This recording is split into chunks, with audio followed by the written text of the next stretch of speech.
Magandang gabi mga masters, bali ngayon po ay 8 videos po ma-upload ko po sa aking YouTube channel. Tama nga mga masters, 8 videos nga po ma-upload ko. Yon, what's up mga masters? Nandito na naman tayo sa panibagong araw, panibagong kabanata na naman ang pagsasama-samahan natin ngayon guys.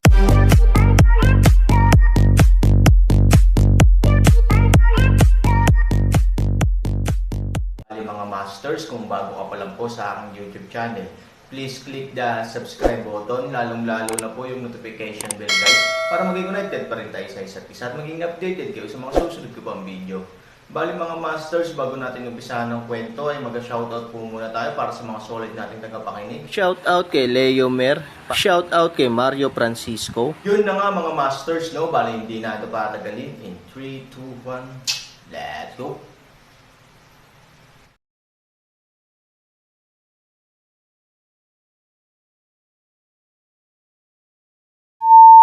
Inilipat. Natigilan si Moyang. Tumingin siya sa lupa at nakitang walang nangyari.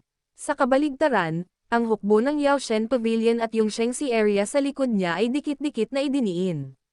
Aaron, hindi ko alam kung gumagalaw ang underground. Ang alam ko lang kailangan na nating lumipat. Pinatay na tayo ng hukbo sa likod natin. Nag-aalalang sumisigaw si Moyang. Ngayon 10,000 tao ang dumating upang umatake, ngunit ang Aaron ay hindi gumagalaw, kahit na hindi siya lumaban, ngunit hindi bababa sa kailangan mong tumakbo. Paano siya nakatitig sa lupa sa ibaba ng ganito? Kahit na magtiwala tayong muli sa Aaron, ang kasalukuyang sitwasyon ay talagang nagpapabalisa kay Moyang at sa iba pa. Sa kabilang panig ng asol na bundok, nang makitang ang Yaoshen Pavilion at yung Shengxi area ay biglang nagtitipon ng mga tropa upang sumugod sa Aaron, si Lu Roaxuan at ang iba pa ay lubhang nababalisa at iulat ang sitwasyon kay Lu Wuzhen. Minsan ang mga bagay sa mundo ay sobrang komplikado at simple. Isang segundo, ang tuktok ng asol na bundok ay gustong patayin si Aaron. Sa susunod na segundo, siya ay maaaring ituring bilang kanyang sariling tao. Ang lahat ay para lamang kumita. Malinaw, ang Aaron ay kabilang na ngayon sa huli para sa tuktok ng asol na bundok. Kung dati, umaasa sa lakas ng pinakamalakas sa 3 pamilya sa tuktok ng asol na bundok, hindi magdadalawang isip si Aaron na punatin ang kanyang mukha sa walang kamatayang si Arya. Ngunit ngayon, ang pinakamalakas ay ang walang kamatayang si Arya na may dogleg medicine na God Pavilion. Ayaw itong makita ni Lu Wuzhen. Bukod pa rito, hindi bababa sa sikat ang dahilan ng pamilya Ao para sa lakayin ang Aaron. Ano ang magagawa ni Lu Wuzhen? Lolo, kung walang Aaron, ang sitwasyon ay magiging katulad ng nakaraan, at ang aming tuktok ng asol na bundok ay unti-unting mawawala ang bentahe ng aming unang pamilya. Nagmamadaling sabi ni Lu Roaxuan.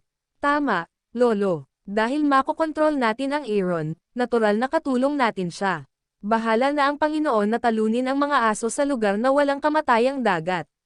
Kung gagawin nila ito, kung hindi tayo tumugon, ang dignidad ng ang tuktok ng bughaw na bundok ay lubos na mahahamon at lalaitin.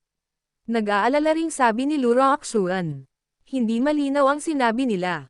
Ang tanong, sikat ang walang kamatayang si Arya. Anong dahilan ang dapat gamitin ng tuktok ng asol na bundok para makapasok? Ang lantarang pagtulong sa Aaron ay hindi katulad ng pagbibigay ng pagkakataon sa lugar ng dagat sa Yongsheng na lagyan ng label ang sarili nito. Ngunit sa dilema, nagulat si Lu Wuzhen nang makitang, kahit na sa ganoong kritikal na yugto, ang Aaron sa kabilang panig ay tila hindi nataranta. Hindi siya gumagalaw at nakatutok sa lupa.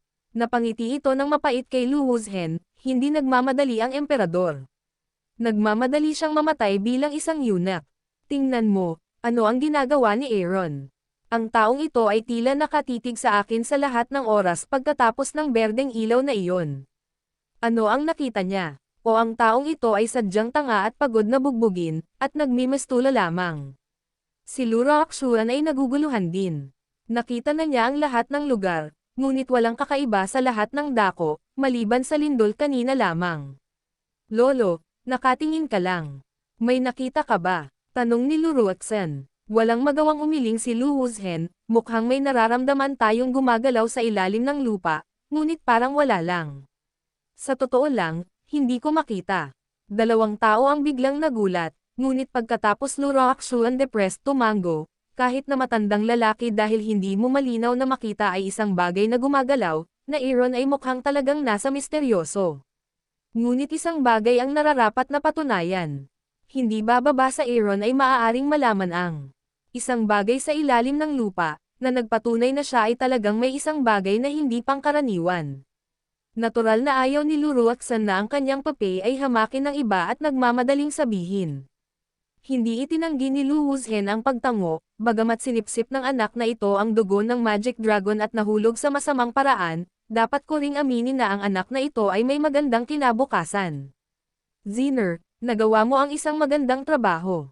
Sa hinaharap, ang tuktok ng asol na bundok ay mapupunta sa pinakamataas na kaluwalhatian, at magkakaroon ka ng kalahati ng kredito. Saan nila nalaman na mas malinaw ang nakikita ng Aaron kaysa kay Lu Wuzhen at Aoshi?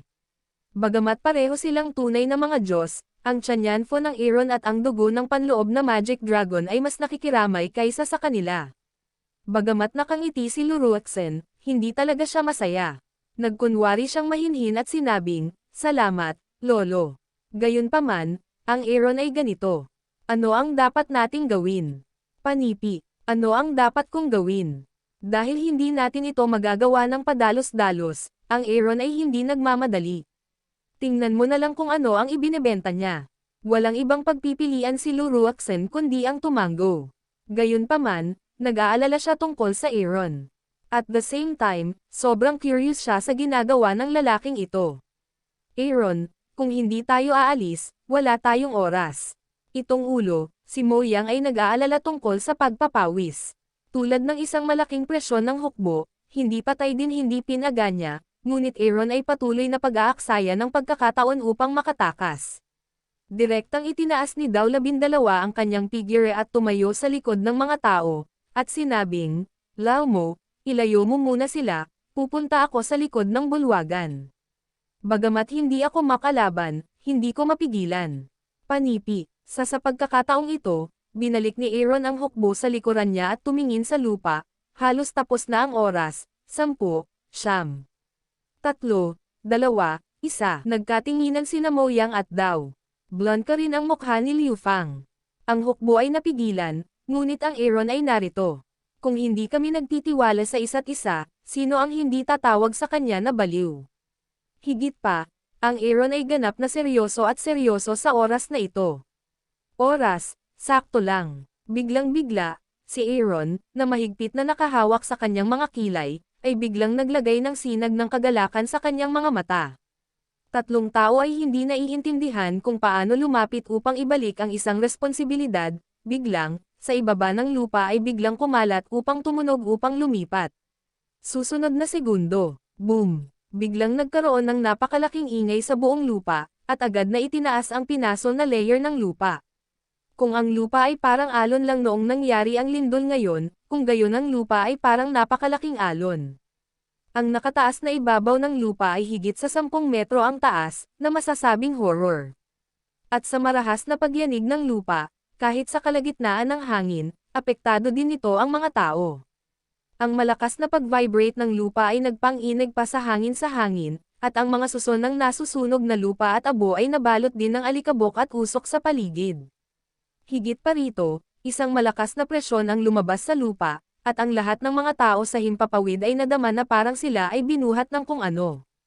Nang pumikit sila sa kanilang mga paa ay saka lang nila napagtanto na ito ay dahil lamang sa tumataas na daloy ng hangin. Pero sa ngayon, roar, sa ilalim ng lupa, may kakaibang dagandong na parang tunog ng kampana. Ang ilan sa mga nakarolyong pinasol na lupa ay mga bitek sa isang iglap. Sa lugar na bitek, lahat ng uri ng kakaibang bagay ay nakalantad mula sa mga bitek. Ang susunod na segundo, ang buong lupa ay crazily crack. Sa orihinal na berdeng sentro, ang pagkapira-piraso ng lupa ay mailalarawan bilang kumunoy. Nababaliw sila sa desertification, at pagkatapos ay mabilis silang lumulubog. Umuungol. Nagkaroon ng isa pang bulungan, ang lupa ay nagbitak at ang kumunoy ay lumubog, at ang mga bagay sa ilalim ng lupa ay lumabas sa lupa kasama ng dagandong. So, ano yon? Itinuro ni Luruaksuan ang lupa sa gulat. Ang buong lupa, o maging ang lupa kung saan orihinal na matatagpuan ang buong nakulong na immortal na lambak, ay naging isang kakaibang higanteng halimaw pagkatapos ng pagbitak at kumunoy. Kailangan nating malaman na ang lugar ng Consian Valley ay napakalaki. Kahit nasa gitna ka ng langit, ramdam mo ang natural nitong katawan. Ngunit ito ay napakalaki na ito ay katumbas lamang ng mga halimaw sa ilalim ng lupa. Diyos ko, napakalaking halimaw na si Luruatsen, na laging kalmado, ay hindi kalmado sa oras na ito. Ang halimaw na ito ay hindi naririnig sa harap natin. Gaano man siya kalakas, ang kanyang malaking katawan ay nakakatakot. What the hell is this? How could have a monster under the ground? Panipi, isang grupo ng mga tao ang namumutla at nakatingin sa mga halimaw sa lupa. Sa oras na ito, ang lahat ng mga tao sa wakas ay naunawaan kung ano ang orihinal na lugar upang ilabas ang berdeng ilaw. Yan ang puso ng halimaw. Sa oras na ito, sa pagbawi ng halimaw, ang berdeng tuldok ay nagniningning muli, tulad ng tibok ng puso ng parehong tao, isang flash at isang palabas, at pagkatapos, ganap na nawala sa ibabaw ng balat ng halimaw. Brush. Halos kasabay nito, biglang itinaas ang isang malaking buntot, na nagkataong wala pang 5 metro sa likod ng Aaron. Ang mga tao sa Yongshengsi area at Yaoshen Pavilion ay nagmamadali sa tuwa, ngunit sa hindi inaasahang pagkakataon, lumabas ang higanteng buntot. On the spot, maraming tao ang direktang tinamaan ng higanteng buntot at nahulog sa lupa. At sa sandaling mahulog sila, may kakaibang mangyayari. Ang balat ng mga tila malalakas na halimaw na kayumanggi, tulad ng mga spine, ay hindi nagiging sanhi ng anumang pinsala sa katawan ng mga taong ito. Kapag nahulog sila sa lupa, bigla silang naglaho kasama ang pinaso na lupa at kumunoy. Kahit na ang mga labi ng mga buto ay hindi. Sa pagkakataong ito man ay ang tuktok ng asol na bundok na nanunood ng dula, o ang umaataking Yaoshen Pavilion at Yongshengsi area, pati na rin ang 3,004 na tao ng Han, o isang grupo ng mga nakakalat na tao na lumipad sa malayo, sila ay lahat tanga. Anong halimaw? Ito ay gumagalaw. Ang halimaw na nakapaloob sa ibabaw ng lupa ay biglang gumalaw. Boom! Habang gumagalaw siya, gumuho ang buong lupa. Pagkatapos, kinaladkad ng halimaw ang malaking katawan, dahan-daang tumayo. Kitang-kita ng mga tao sa gitna ng kalangitan na kapag tumayo ang halimaw na ito, lumulubog pa ang lupa sa paligid nito ng ilang metro. Ang laki ng katawan nito ay naiisip. Umuungol. Pagtayo niya, tumangala ang halimaw at umungal. Ang katawan ng tupa ay natatakpan ng kayumangging mahabang buhok sa likod nito. Ang mahabang buhok ay parang isang malaking tinak sa ugat, ngunit maaari itong umindayog sa hangin. Ang tiyan ay nababalot ng mahabang lilang buhok. Bagamat mahigpit nitong tinatakpan ang katawan, nililimitahan nito ang lahat ng malalakas na kalamnan nito ng paisa-isa. Ang ulo ng tupa ay may malalaking sungay, ngunit ang mukha nito ay parang lobo, ngunit wala itong mga mata. Sa katawan, mayroong isang malaking bibig, may batik-batik pataas at pababa, na may mga aso at ngipin, na mukhang napakabangis. Ang kakaiba ay kahit na ito ay isang tupa, maaari itong tumayo tulad ng isang tao. Ang mga forelimbs nito ay maaaring itaas na parang kamay ng tao, at may mga mata sa ilalim nito. Nakakatakot, Tao Tai, fuck me. Si Tao Tai ito, may nakakilala sa mabangis na halimaw sa isang sulyap, at ang kanyang mukha ay namutla at ang kanyang mga mag-aaral ay bumukas ng husto. Si Tao Tai, isang mabangis na hayop noong sinaunang panahon, ay napakasama. Kaya nitong lunukan ang lahat ng bagay sa mundo at magaling kumain ng tao. Paano?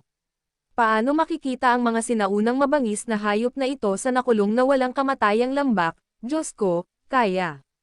Kaya't nabubuhay kami sa matako na pagkain sa loob ng maraming araw. Sa pag-iisip ng mga ito, maraming tao ang nakakaramdam ng takot. Ano ang pagkakaiba ng paglalakad kasama ang mga tigre? Ang ilang mga tao ay kahit na hindi maiwasan ang panginginig, ang buong katawan ay hindi rin makatutulong sa unti-unting pag-atres. Walang gustong makasama ang gayong mabangis na mga hayop. Wuzhen, Aoshi at Aaron, hindi.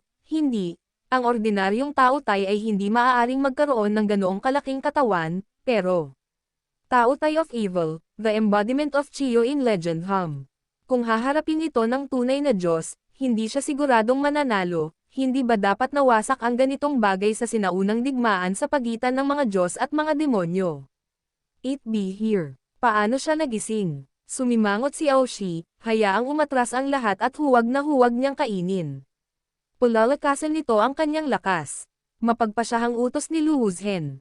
Ngunit sa oras na ito, iminulat lamang ni Tao Tai ang kanyang mga mata at tinitigan ang Aaron. Yun na nga mga masters, no? Bali panibagong kabanata na naman yung natapos natin ngayong gabi. Muli, maraming salamat po